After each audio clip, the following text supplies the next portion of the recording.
We're just going to spend the whole time laughing is what's going to happen. Is it's just going to be a lot of like us like being It's going to be goofuses. very educational. I mean, cats make people laugh, right? Cats are fun. Like, who doesn't want to talk about cats? Everybody wants to talk about cats. Welcome to Class Act Chats, where I talk to a cat expert about all things cats. Today, we have Sandra Grossman, a cat behavior consultant and nutritionist. She and I talk about aggression and cat relationships and all sorts of good stuff. Before we dive in, a quick warning. Due to some weirdness with the recording software, sometimes it seems like we're talking over each other. It's just because there was a delay when we're recording, so don't be thrown off by that. Let's dive in because there is so much to go over and you are going to learn a ton. Sandra, I am so happy to be here chatting with you about cats because we both love cats. We both work with cats professionally and we're experts in cats, basically, is what I'm trying to say.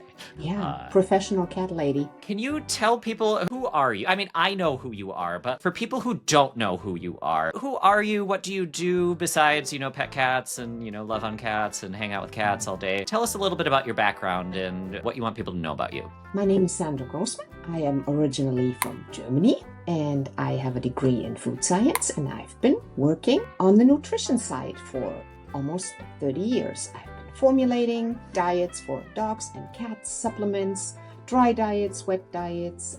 When I moved to the United States, I went back to the university, got a degree in clinical nutrition from Illinois, and in all honesty, I was a little burned out by the pet food industry. It's a very fast-paced industry, so I took a step back and I just thought what I'm gonna do in the next couple of years, and behavior has always intrigued me. I feel like there's a lot of connection between nutrition and behavior. I have a lot of cats myself, and so I started in 2019 the path of becoming a behaviorist. So now I've been accepted in the Virginia Tech. I'm in the third semester towards my master's degree, and I'm a working cat behavior consultant in Des Moines, Iowa, same as you, in Minneapolis. I was gonna say I'm a little bit north of you, but we're in the Midwest of the United States. The flyover states. What kind of cat behaviors and other things are you passionate about, or what do you like working with? I love aggression cases, all types of human-directed aggression, inter-cat aggression. Aggression cases are, to me, super, super interesting. It's a type of communication. The cat wants to communicate something,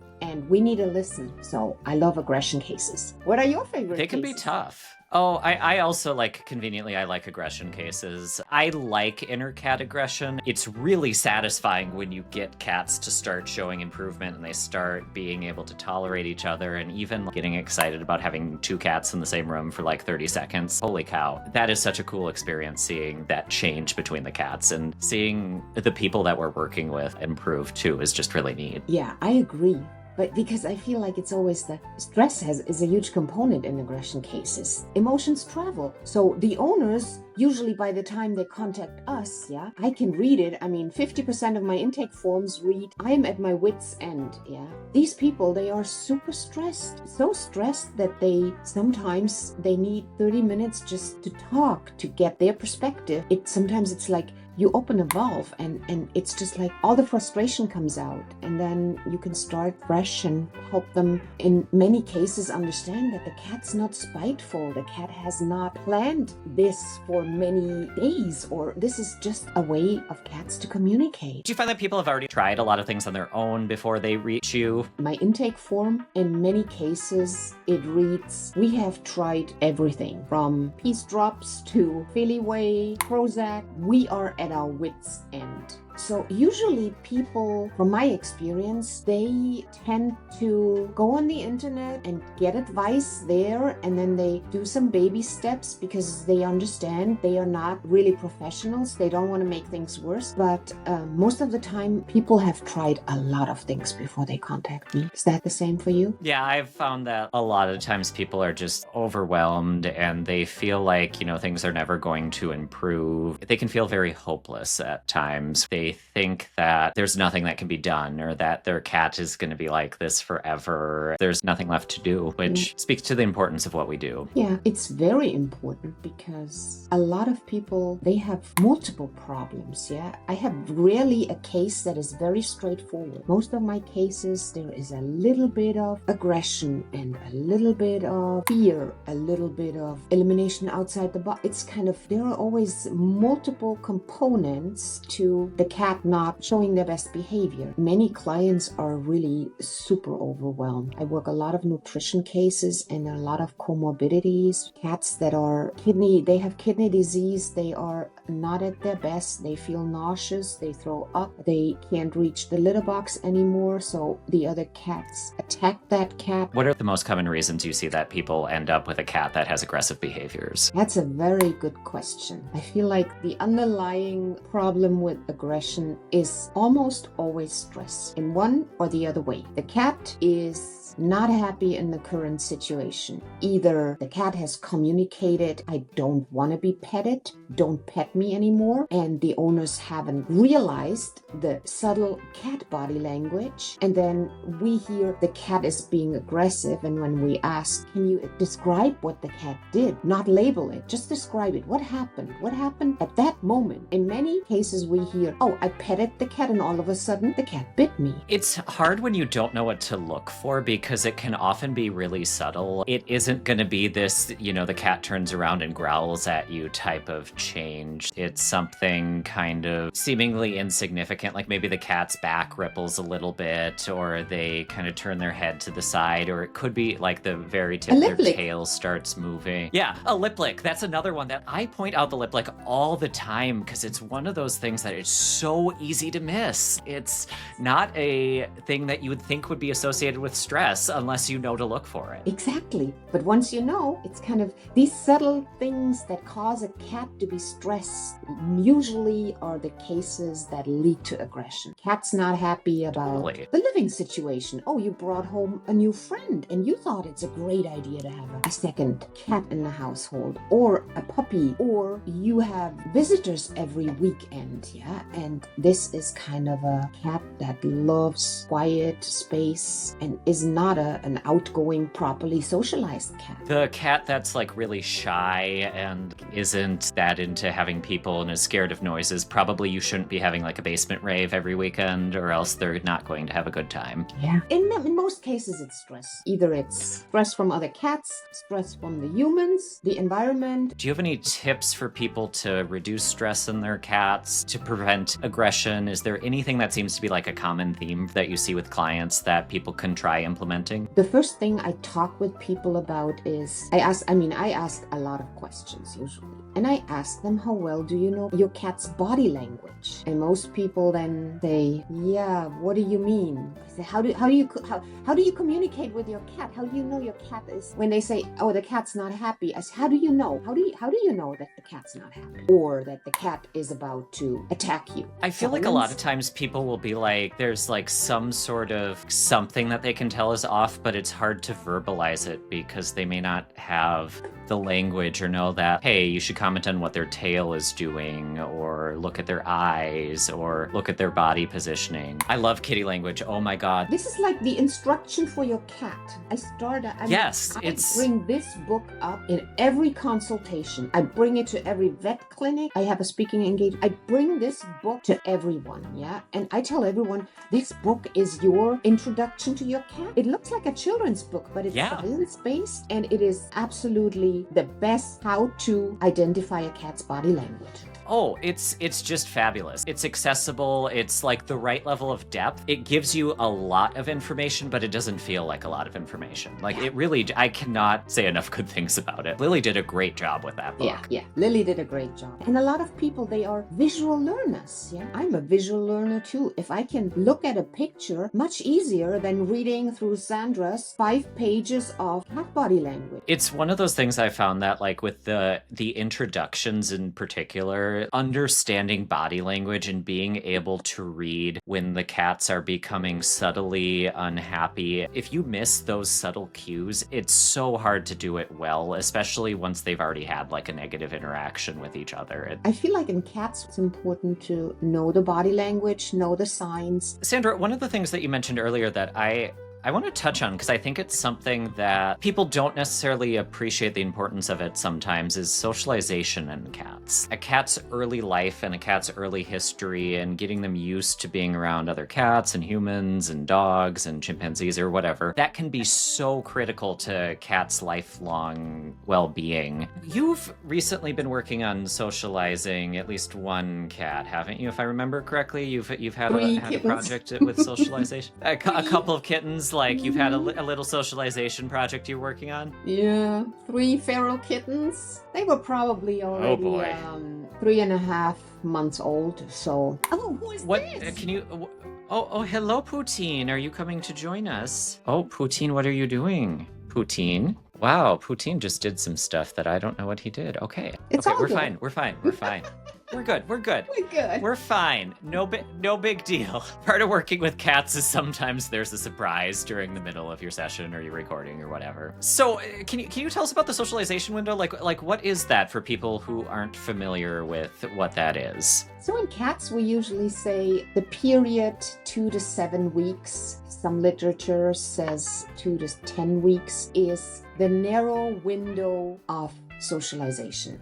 This is the time when the kittens are open to new people, new experiences, new environments. This is the period where we can make, as humans, can make the biggest impact on their future.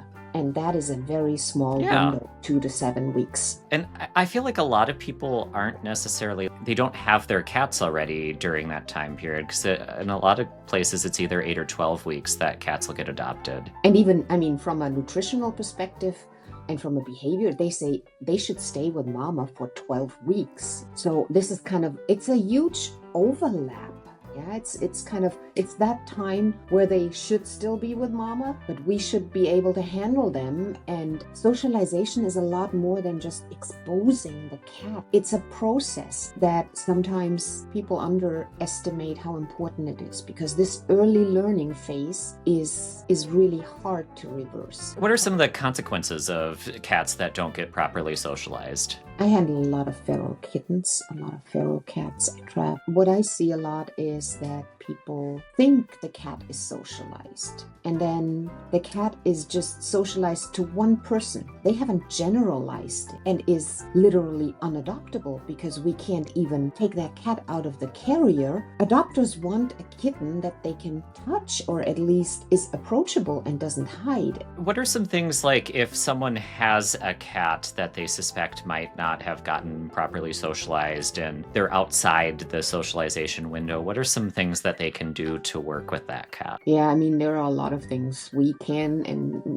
do, and it's not just about, okay, after 7 or 10 weeks it's over. Yeah, it's not impossible to socialize a cat that is 3 months or 4 months, or even I have socialized kittens at 5 months. Yeah, it's a very systematic approach. You have to be absolutely only positive reinforcement. You can use desensitization, counter conditioning, all types of techniques and tools we have in our toolbox. Yeah, from gentle handling to asking for consent.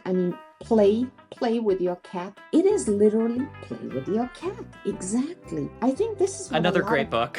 Another great book from one of our friends. Michael is great, right? I've never met a person. Michael's amazing.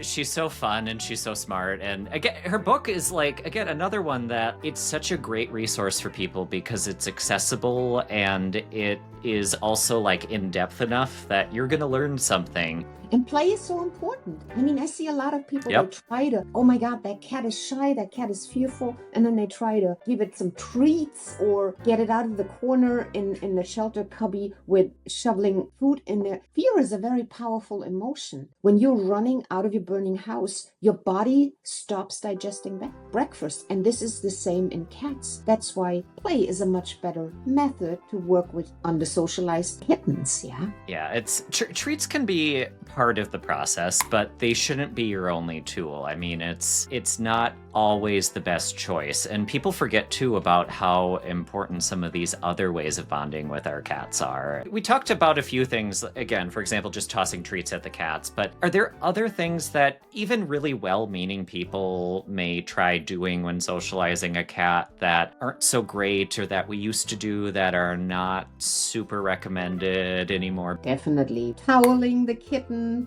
burritoing it, and then petting it on the head. We call it flooding. This cat is not happy and is not in a position to socially open up to the person that is trying to pet him against his will. I think that's what we see that a lot on social media. Make a really nice burrito wrap around the kitten, and then or carry the kitten in the front pocket of your sweater or things like that.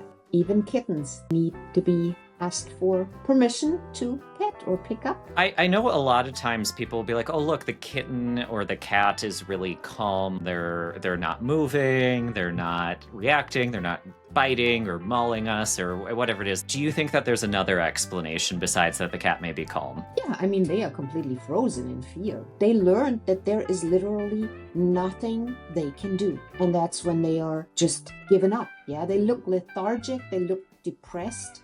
They are not really acting like a normal cat anymore. Sometimes that non-response isn't necessarily a good thing.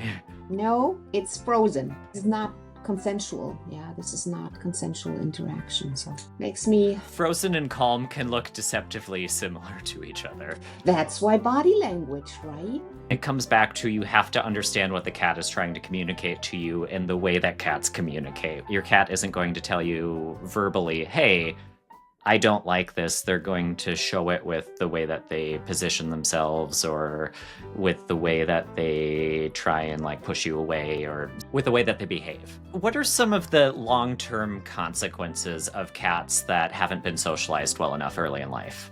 So from my experience, these cats are easily stressed out. They are fearful.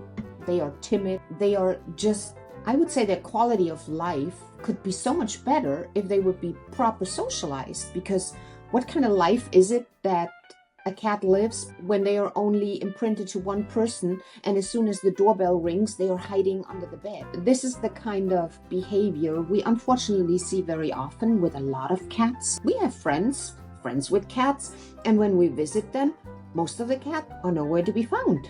My cats are, thanks goodness, they're super social. Yeah, they come out and they greet everyone, tail up, and they know when a stranger comes into my house, good things are gonna happen. Treats are gonna come, because they have built that association. New people is not a scary thing. It predicts good things to happen. I feel like when we have these cats that have not been proper socialized, they have a much lower quality of life. My little Basil, he is sometimes too friendly. He knows all the neighbors. He goes over and has his morning snack at my next door neighbor, and then he has an afternoon nap at my other neighbor, and everyone knows Basil. He is too friendly. But in general, he's got like a second family. He's got another life besides his life with you. He's got 4 or 5 more lives. Not in the winter, but in the summer. He's very well known. Everyone knows Basil, and everyone gives him treats. He's well socialized, and sometimes it's not so good. How are your two cats? Are they socialized? Are they hiding when you got them later, a little later, right? You didn't get them as kittens. Prozac was very nervous at first. He actually has really come out of his shell, and he's started being at least more tolerant of people, and he's not as fearful. He'll stay out. He may not necessarily go up and be like, hey, I want to snuggle with you, but he's not hiding instantly in a lot of cases. Poutine has always been like, he'd approach people and be like, And then as soon as he's like, okay, you're not scary, he'd be like, okay, we're friends now. But ever since we've had the issues with my building and the fire alarms going off repeatedly, Poutine is now actually like really terrified of new people. And anytime anyone comes over, he goes and he hides. We're working on helping him feel more comfortable, but it's hard when he keeps getting resensitized to things because the fire alarms keep going off, and it's very frustrating. But hopefully when we move, we'll get to a better spot and it won't keep happening. We're working together and working slowly, and I'm not forcing him into anything. He gets to set the pace up for what we do. That's great. Sandra, I have a question that's kind of, I don't want to say it's controversial, but it's something that I see frequently, that people, when there's a cat that's not so well socialized, they'll often be like, well, we have to euthanize the cat. What are your thoughts on that? Are there other options? So I don't think that when a cat's not well socialized, that's a reason for euthanasia. On the cat side, I think I've come across 2 or 3 cats in my career that I would have suggested because they were very aggressive. Nobody could handle. They were the opposite. Euthanasia for a cat that is timid is definitely not on my list. A cat that is not proper socialized might be a cat that has a wonderful life in a quiet home that doesn't require cuddling. I mean, if it is an outdoor cat, I see a lot of people when they trap cats, they feel so bad for the cat that they want to socialize the cat and keep that cat indoors. And I am fighting tooth and nail. This is not happening. If you have an adult 5-year-old cat that has lived 5 years outside, you cannot force yourself on that cat. I think in a lot of cases, people don't realize that there are other things that you can do and that isn't the only choice. Sometimes for some cats, just leaving them be, that is the kindest thing to do. And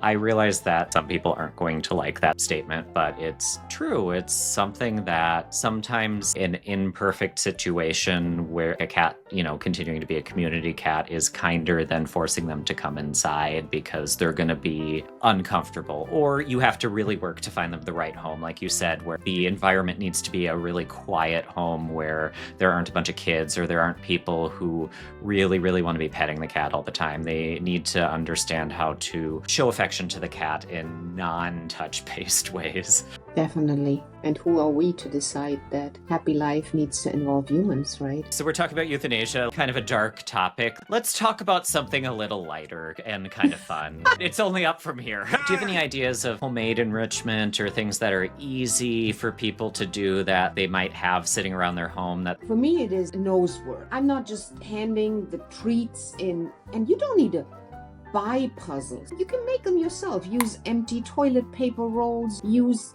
old towels that you can cut up and fold up. Boxes from whatever your last delivery. Take the crinkled paper, throw in a couple of treats. The cat usually loves the box more than the content anyway. Yeah, keep those old boxes. And it is just about, you don't need to spend money to enrich the life of your cat. Take a big bowl with water in it and some bottle lids and put treats in. I call it treats on a boat. My little Basil goes bonkers for it, yeah, because he can't get the treats in the bottle lid. Every time he touches it in the winter, he spends hours with this, yeah. Or just go outside and bring the season inside. You don't need to spend any money. Bring some leaves in the fall, bring some snow in the winter. It's funny as you were saying that, I looked around and I was like, how many boxes do I have sitting around that are just even within view of where I'm sitting right now that I am not allowed to get rid of ever because they have been claimed by either Zoloft claimed them and now I'm still keeping them because Poutine and Prozac have been like, yep, we want those too, or just Poutine or Prozac has been like, oh, I love this, and now they're a permanent fixture. And there's a lot. I'm not going to say how many because it's embarrassing, but there's a lot. Do you have any ideas of things that people can do who are busy? They have a job that's really intense. I mean, there are a lot of interactive toys on the market, whatever, with battery that are motion activated. I would start with the feeding first, yeah. I mean, feeding cats from a bowl hide their food in different spots. Yeah, take that handful of kibbles or that half a cup of kibbles and make it a routine that you hide it in, of course, accessible spots. You don't want to frustrate the cat, but if a cat is alone, it's really getting difficult to entertain a cat that is 10 hours alone. In that case, I don't recommend to get a friend to make the cat less bored. Turning on the TV can be a lot of people, they live in small spaces. They have maybe a balcony, bird feeder. There are tons of ideas. What do you recommend in these cases? I recommend a lot of the same stuff, but in addition to that, I also have them focus on doing really good interactions and a lot of fun stuff and high quality, really mentally stimulating things before they leave in the morning and when they get back. You did bring up a hot topic there that I do want to hear some more thoughts on. Getting a cat a friend. You mentioned that that's not always the solution, but I see that get suggested online a lot, or from people's vets, or from, very well-meaning people. And obviously, I think both of us are not opposed to people adopting 2 cats at once. That's a good idea. Do you have anything that you would look for in a sign that a cat may actually want a friend? Especially when the cat is very young. Yeah, when you have a very young active kitten, it's 4 or 5 months, and you decide, oh my God, I adopted this adorable kitten 3 weeks ago, and now I don't get one good night of sleep anymore. What can I do? That would be a great idea, to adopt a second kitten. When they are younger, the introduction goes usually faster. Yeah, and I'm not talking about just sleepless nights. I am talking about all the things that we get called for when the kitten doesn't have a playmate, yeah, and is starting to bite you in the ankle or bite you in the hand or trample all over your face at night, yeah?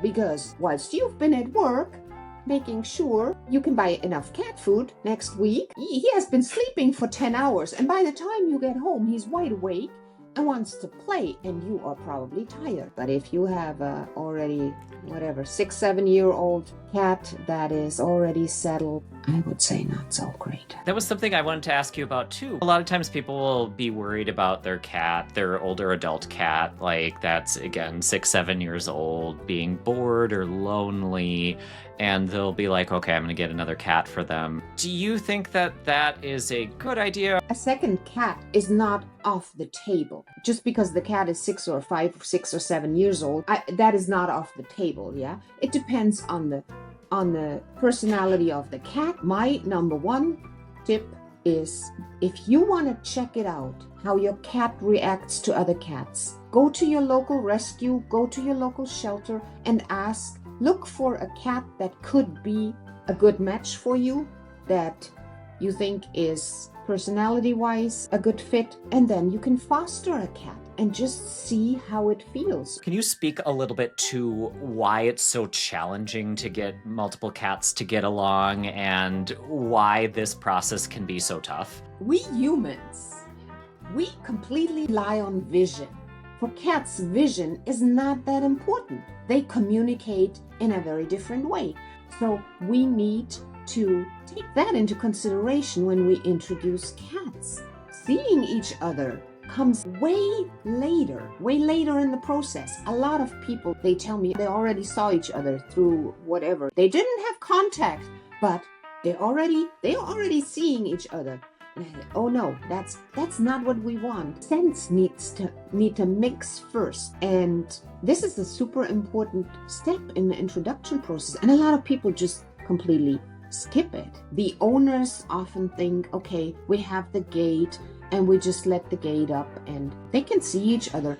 Nothing's gonna happen there, yeah? If you do not engage with the cats on each side of the gate, just tossing treats, or they are moving the food bowls closer, I think that's where a lot of people go wrong. I honestly think we could just talk about why you shouldn't feed cats near each other. I could probably spend a full hour just talking about that. I know that it used to be the thing that was suggested. You need to be doing something a little bit more involved. And also, cats don't like eating near other cats. That's the other part of it too, is it just doesn't go with what we know about cat behavior. Exactly. As a nutritionist, I was so interested when I entered the behavior world, I was thinking, what are they doing here? Yeah, what are these behaviorists? Why are they recommending feeding? And I came from the nutrition side, and I went down the deep, dark, long rabbit hole of trying to find out who recommended it. And actually, there's no research, yeah? It's one of those things that gets repeated over and over, and it's just not, there's not actual research behind it. It's just been what we've done. And now we realize, thankfully, there's better things to do to introduce cats that are more effective. I see a lot of people who they will have an older cat that was part of a bonded pair, and then one of the cats will unfortunately pass, and they'll worry about their cat being lonely or wanting a friend, or the cat will show signs of being sad or grieving, and they'll end up getting the cat another cat, and oftentimes it's a kitten. What are your thoughts on getting a cat for an older cat that may have lost a companion? As my answer to many questions, it depends. I have seen it both ways, and animals grieve. We know it. I mean, they Yep. grieve, yeah. There's Same just a as study humans. that came out on that cats. Yeah, cats grieve. And imagine if you have been living with your bonded buddy for 15 years and now, so they grieve. But I have seen it both ways. Definitely, it depends on the cat. There is no predictor, research, nothing. I feel like I've found that, at least specifically with older cat kitten, I've seen more that the older cat does not appreciate the kitten, but there definitely sometimes it does work out. It just depends on the cat. This is the most important question of our entire interview. I really want you to take this question seriously. Your answer to this specific question will probably follow you for the rest of your life. Are you more of a poutine or more of a Prozac? I'm more poutine. Why do you say that? Why are you more of a poutine? I'm a food scientist. He needs more food. That makes sense. That makes sense. Whereas I'd probably be more of a Prozac because I don't know, I'm a giant ball of anxiety. Well, Sandra, thank you so much for joining me and for providing everyone with such great information. Where can people find you if they want to learn more about you? Sure, they can find me online, the Feline Consultant, the Feline Consultant DSM, Instagram, Facebook, website. Perfect. And I will also put links to some of your socials in description of the video. Again, Sandra, thank you so much. I really appreciate it. And Thank you, Joey. Thanks for inviting me. thank you to Sandra for joining me. And I think Prozac will probably forgive you for being more of a poutine. I have a very special guest for our next one, so hit subscribe and you'll be notified when that is ready.